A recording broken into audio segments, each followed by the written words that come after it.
Hello friends. तो आज का हमारा टॉपिक है विल तथा शैल के प्रयोग के बारे में। तो आइए हम समझते हैं कि विल तथा शैल का प्रयोग कहाँ करते हैं। तो दोस्तों, विल तथा शैल का प्रयोग फ्यूचर इंडेफिनिट टेंस के आने पर किया जाता है।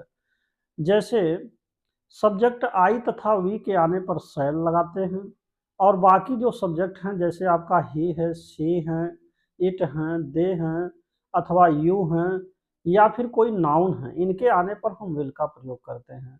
अब आइए हम कुछ उदाहरणों को समझते हैं।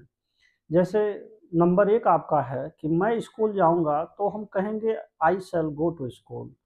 दूसरा उदाहरण है कि हम पढ़ेंगे, तो हम बोलेंगे वी शैल रीड। तो यहाँ पर सब्जेक्ट आई और वी जो आ रहे हैं, इसके अनुसार हमें शैल लगाना है। अब उदाहरण नंबर 3 समझते हैं कि जैसे वह मेरे घर आएगा, तो ये हो जाएगा he will come to my home.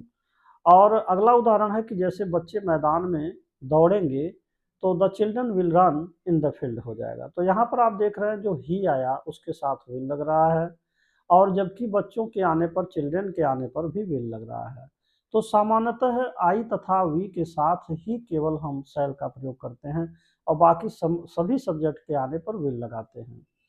लेकिन अब एक बात और समझना है कि यही सहायक क्रियाएं विल तथा शैल का प्रयोग जिस जिस सब्जेक्ट के साथ हो रहा है, ये उस समय उल्टा प्रयोग होने लगता है जब वही बात, उसी बात को किसी अनिवार्यता से जोड़ दिया जाए या किसी निश्चितता से जोड़ दिया जाए।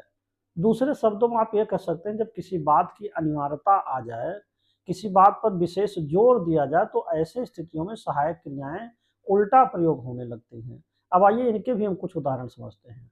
अब जैसे पहला पहला उदाहरण ये है कि अगर ये कहना हो कि मैं स्कूल अवश्य जाऊंगा, तब हम कह सकते हैं I will go to school, क्योंकि यहाँ पर मैं स्कूल अवश्य जाऊंगा, तो ये आपकी अनिवार्यता है। इसी प्रकार वह मेरे घर जरूर आएगा, तो ऐसी स्थिति में ही के साथ विल ना लगाकर हम यहाँ लगाएंगे ही शैल कम टू माई होम।